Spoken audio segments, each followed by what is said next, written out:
नमस्कार साथियों, एक बार फिर से स्वागत है आपका हमारे चैनल पर।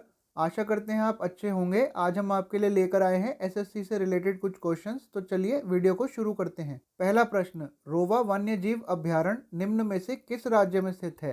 रोवा वाइल्ड लाइफ सिचुएटेड है सी त्रिपुरा में। तो दोस्तों ये है century Panisagar sub division Tripura में पड़ती है। ये बहुत ही स्मॉल वाइल्ड लाइफ सेंचुरी है जो कवर करती है एरिया 0.86 स्क्वायर किलोमीटर का।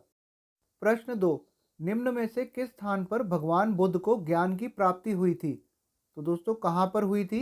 इसका जवाब हो जाएगा सी बोध गया में। बोध गया, जो कि बुद्ध गया भी कहा जाता है, बिहार में है। ये one of the holiest places है बुद्धिस्ट साइट्स का, जहाँ पर पीपल के पेड़ के नीचे लॉर्ड बुद्धा को ज्ञान की प्राप्ति हुई थी। प्रश्न 3, निम्न में से कौन सा बांध भारत बांग्लादेश सीमा के सबसे निकट है? अगर आप इसका उत्तर जानते हैं तो कमेंट सेक्शन में बताइए। Answer A, Farakka barrage. तो फरक्का बराज मुर्शिदाबाद डिस्ट्रिक्ट वेस्ट बंगाल में पड़ता है और ये बांग्लादेश के बॉर्डर से कुल 18 किलोमीटर दूर है। और एरिया कौन सा पड़ता है? शीपगंज। और किस नदी के पास स्थित है? वो है गंगा नदी।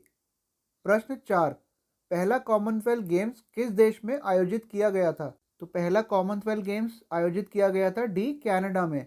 यह गेम्स 1930 में कनाडा के हैमिल्टन शहर में किया गया था। ओलंपिक के बाद कॉमनवेल्थ गेम्स जो है दूसरा स्पोर्ट्स है जो विश्व का सबसे बड़ा माना जाता है और ये खेल 4 साल में एक बार आयोजित किया जाता है। चलिए अगला प्रश्न देखते हैं। नंबर 5, निम्न में से किसने गेटवे ऑफ इंडिया की संरचना को डिज़ाइन किया? तो किसने फेमस स्ट्रक्चर डिज़ाइन किया गेटवे ऑफ इंडिया का? ऑप्शन बी, जॉर्ज विटेट ने। तो दोस्तों गेटवे ऑफ इंडिया एक बहुत ही हिस्टोरिकल मॉन्यूमेंट है। इसे किंग जॉर्ज 5 और क्वीन मैरी की स्मारक में बनाया गया था और ये मुंबई का बहुत ही अट्रैक्टिव टूरिस्ट प्लेस है। चलिए अगला क्वेश्चन देखते हैं। नंबर 6, निम्न में से कौन सा मेघालय का हार्वेस्ट फेस्टिवल है? तो कौन सा हार्वेस्ट फेस्टिवल है मेघालय का? ऑप्शन हो जाएगा सी, नोंगक्रेम। यह खासी ट्राइब द्वारा मनाया जाने वाला एक फेस्टिवल है और इसमें एक डांस किया जाता है जिसका नाम काशाद नोंगक्रेम है और ये एक मेजर हाईलाइट है फेस्टिवल की मेघालय में। चलिए question number 7, Ruia gold cup निम्न में से किस खेल से संबंधित है?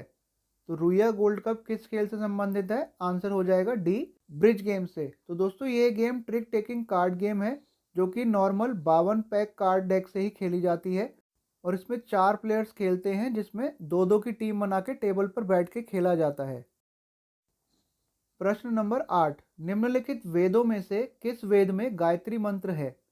तो किस वेद में गायत्री मंत्र है? इसका सही जवाब है ऑप्शन ए, ऋग्वेद में।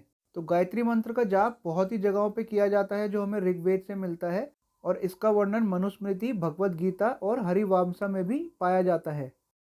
प्रश्न 9, 1857 के सैन्य विद्रोह के समय गवर्नर जनरल कौन थे? सैन्य विद्रोह यानी सिपाही म्यूटनी।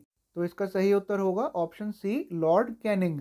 1857 का विद्रोह बहुत ही बड़ा विद्रोह था अंग्रेज़ों के विरुद्ध और ये सिपाही विद्रोह के नाम से भी जाना जाता है। तो इस विद्रोह की शुरुआत कहाँ से हुई थी? मेरठ से हुई थी। अगला प्रश्न देखते हैं। नंबर 10, इंडियन नेशनल कांग्रेस की स्थापना किस वर्ष हुई थी? दोस्तों अगर आप इसका उत्तर जानते हैं तो कमेंट सेक्शन में लिखकर ज़रूर बताएं। इसका सही जवाब है बी, 1885 में। तो कांग्रेस की स्थापना हुई थी जब 72 प्रतिनिधि पूरे देश से मुंबई में मिले थे और इनका मकसद क्या था बनाने का, ताकि पॉलिटिकल डायलॉग हो पाए जो कि इंडियंस एजुकेटेड थे उनसे बातचीत के लिए। चलिए अगला प्रश्न। नंबर 11, 2011 की जनगणना के अनुसार भारत का कौन सा राज्य सबसे कम आबादी वाला है? तो दोस्तों अभी 2011 का सेंसस लेटेस्ट है क्योंकि उसके बाद नहीं हो पाया। इसका सही जवाब बी, अरुणाचल प्रदेश। तो अरुणाचल प्रदेश ऐसा राज्य है जिसकी पॉपुलेशन डेंसिटी जो है सिर्फ 13 है पर स्क्वायर किलोमीटर के हिसाब से। अगला क्वेश्चन नंबर 12, भारत की राष्ट्रपति द्रौपदी मुर्मू किस जनजाति से है? तो आपका सही आंसर होएगा बी, संथल ट्राइब से। तो द्रौपदी मुर्मू झारखंड की पहली गवर्नर थी जिन्होंने 5 साल का टर्म पूरा किया था और शेड्यूल्ड ट्राइब से पहली नॉमिनेट होने वाली प्रेसिडेंट भी द्रौपदी मुर्मू ही बनी। अगला क्वेश्चन नंबर 13, 18वीं शताब्दी में किसके अधीन बंगाल धीरे धीरे मुगल नियंत्रण से अलग हो गया? तो आंसर होएगा आपका ए, मुर्शीद कुली खान। तो मुर्शीद अली खान जो हैं उन्हें अपॉइंट किया गया था नायब बंगाल का और उन्होंने रेवेन्यू एडमिनिस्ट्रेशन को भी कमांड किया था अपनी स्टेट का।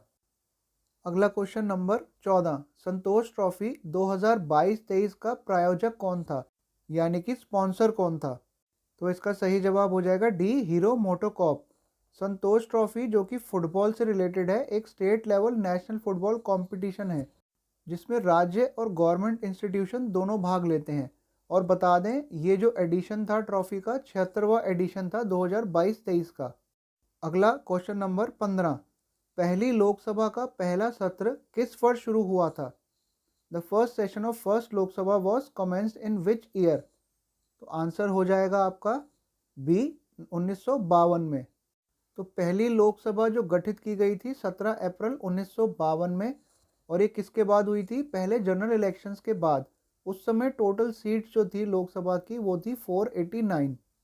चलिए अगला क्वेश्चन नंबर 16, 10 कठिया नृत्य किस राज्य में किया जाता है? 10 Kathiya dance is performed in which state? तो इसका आंसर होएगा सी, ओडिशा स्टेट में। तो 10 कठिया एक traditional Odia folk dance art है और ये वाइडली परफॉर्म किया जाता है लोकल और ट्रैवलिंग परफॉर्मर्स का विद इन द स्टेट। चलिए नेक्स्ट क्वेश्चन देखते हैं नंबर 17, भारतीय संविधान के किस अनुच्छेद में राष्ट्रीय आपातकाल का प्रावधान है? Which article of Indian constitution provides for national emergency? तो आंसर है बी, आर्टिकल 352 में। इस अनुच्छेद के तहत राष्ट्रपति राष्ट्रीय आपातकाल की घोषणा कर सकते हैं। और कब कब कर सकते हैं? जैसे युद्ध की धमकी मिलना, बाहरी आक्रामकता या सशस्त्र विद्रोह। अगला क्वेश्चन नंबर 18, केदारनाथ से रुद्रप्रयाग के मध्य बहने वाली नदी का क्या नाम है? सही जवाब है बी, मंदाकिनी नदी। तो दोस्तों ये नदी एक्चुअली ओरिजिनेट होती है चाराबारी ग्लेशियर से, जो कि 1 किलोमीटर ऊपर है केदारनाथ टेम्पल के। अगला क्वेश्चन नंबर 19, चावल में खैरा रोग किस तत्व की कमी के कारण होता है? Khaira disease in rice is cause due to deficiency of which element?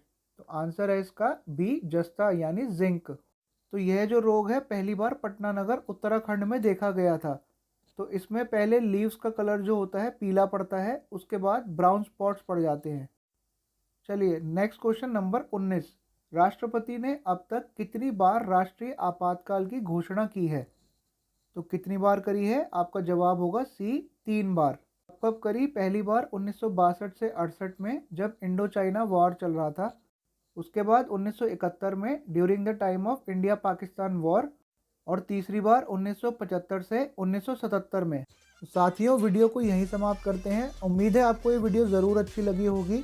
अगर आपको ये अच्छा लगा है तो प्लीज़ कमेंट करके ज़रूर बताएं और चैनल को सब्सक्राइब करना ना भूलें। धन्यवाद।